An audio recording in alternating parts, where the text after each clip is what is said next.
আসসালামু আলাইকুম everyone, welcome back to Nusrat Samira's kitchen. আশা করি সবাই ভালো আছেন। আজকে আমি আপনাদের সাথে শেয়ার করব কাঁচা আমের টকঝাল মিষ্টি আমসত্ত্বার রেসিপি। কাঁচা আমের আমসত্ত্বা ছোট থেকে বড় আমরা সকলেই অনেক পছন্দ করি, তাই অল্প উপকরণ ও কোনো রকম রোদে দেওয়ার ঝামেলা ছাড়াই খুব সহজ উপায়ে রেসিপিটি আপনাদের তৈরি করে দেখাবো। আর এই কাঁচা আমের আমসত্ত্বাটি আপনারা সারা বছর সংরক্ষণ করে রাখতে পারবেন। আমসত্ত্ব বানাতে প্রথমেই নিয়ে নিলাম 1 কেজি কাঁচা আম। এবার আমগুলোকে পানি দিয়ে খুব ভালোভাবে ধুয়ে নেব। এখন আমগুলো থেকে উপরের খোসা ছাড়িয়ে নেব।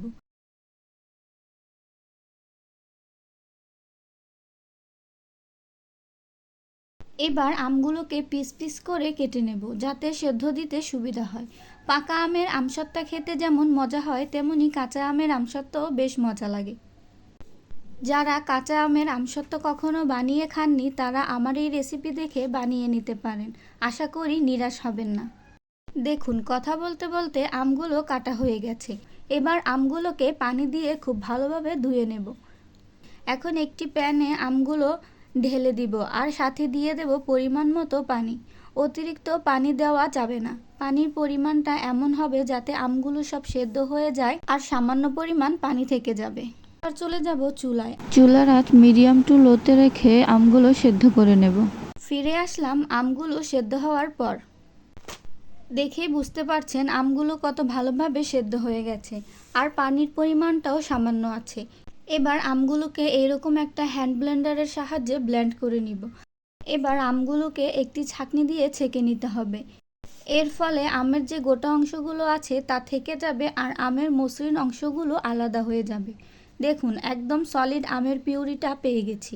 এবার চলে যাব চুলায় আমসত্ত্বটা বানানোর জন্য। আজকে আমি 2টা কালার দিয়ে আমসত্ত্ব বানাবো, তাই এই বাটি থেকে আমের পিউরি অর্ধেক ঢেলে দেব প্যানে। চুলার আঁচ মিডিয়ামে রেখে জাল করে নিব। এবার দিয়ে দেব হাফ কাপ চিনি। এবার নেড়েচেড়ে ভালোভাবে মিশিয়ে নেব। চিনি দেওয়ার কারণে আমের পিউরিটা আগে থেকে একটু পাতলা হয়ে গেছে।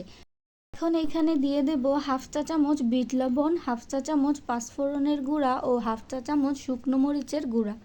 এবার নেড়েচেড়ে সবগুলো উপকরণ ভালোভাবে মিশিয়ে নেব।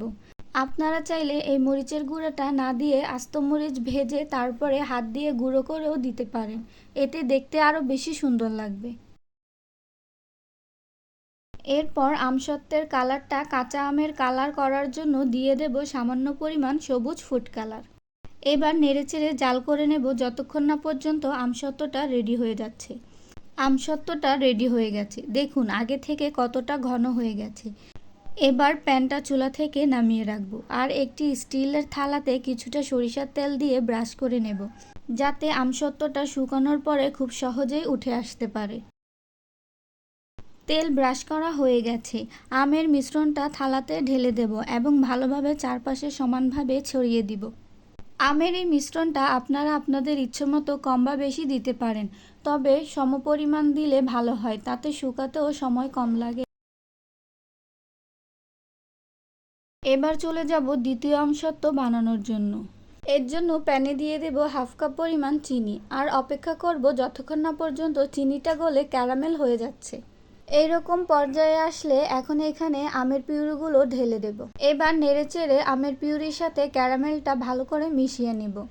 এই পর্যায়ে দেখা যাবে ক্যারামেলটা দলা হয়ে গেছে। তাতে ভয় পাওয়ার কোনো কিছুই নেই। আস্তে আস্তে জাল করতে করতে ক্যারামেলগুলো গলে আমের সাথে মিশে যাবে। ক্যারামেলটা আমের পিউরির সাথে পুরোপুরি যখন মিশে আসবে তখন দিয়ে দেব হাফ চা চামচ পরিমাণ বিট লবণ, হাফ চা চামচ পরিমাণ পাঁচফোড়ন ও হাফ চা চামচ পরিমাণ মরিচের গুঁড়া। আমি আবারও বলছি, আপনারা চাইলে এখানে এই মরিচের গুঁড়ার বদলে আস্ত মরিচ ভেজে তারপরে হাতে দিয়ে গুঁড়া করে দিতে পারেন। নেড়েচেড়ে জাল করে নেব যতক্ষণ পর্যন্ত আমসত্ত্বটা রেডি হয়ে যাচ্ছে। এই পর্যায়ে আমসত্ত্বটা রেডি হয়ে গেছে আর দেখুন কালারটা কত সুন্দর এসেছে। এবার প্যানটা চুলা থেকে নামিয়ে রাখবো আর একটি স্টিলের থালাতে কিছুটা সরিষার তেল দিয়ে ব্রাশ করে নেব, যাতে আমসত্ত্বটা শুকানোর পরে খুব সহজেই উঠে আসে। তেল ব্রাশ করা হয়ে গেছে। এখন আমের মিশ্রণটা থালাতে ঢেলে দেব এবং ভালোভাবে চারপাশে সমানভাবে ছড়িয়ে দেব। এবার এই আমসত্ত্বের থালাগুলোকে আমি ফ্যানের নিচে শুকাতে দিব 2 থেকে 3 দিনের জন্য। আপনারা চাইলে চুলার নিচেও দিয়ে শুকিয়ে নিতে পারেন। বা যাদের বাসায় রোদের ব্যবস্থা আছে তারা রোদে দিয়েও দিতে পারেন, তাহলে শুকাতে সময় কম লাগবে। ফিরে আসলাম 3 দিন পর। দেখেই বুঝতে পারছেন আমসত্ত্বটা কত সুন্দরভাবে তৈরি হয়ে গেছে। আর আমি যেহেতু একটু বড় থালা ব্যবহার করেছি তাই আমসত্ত্বটা একটু পাতলা হয়েছে। আপনারা চাইলে একটু মোটা করেও দিতে পারেন। এখন আমি আমসত্ত্বটা আপনাদেরকে কেটে দেখাচ্ছি। দেখুন কতটা সুন্দরভাবে তৈরি হয়ে গেছে, হাতের এপাশ থেকে ওপাশ দেখা যাচ্ছে। আশা করি আমার আজকের এই ভিডিওটা আপনাদের ভালো লেগেছে। আর ভালো লেগে থাকলে ভিডিওটা একটা লাইক করে দিবেন এবং বন্ধুদের সাথে শেয়ার করে দিবেন। আরও সব নতুন ভিডিও পাওয়ার জন্য সাবস্ক্রাইব করে পাশে থাকবেন। ধন্যবাদ।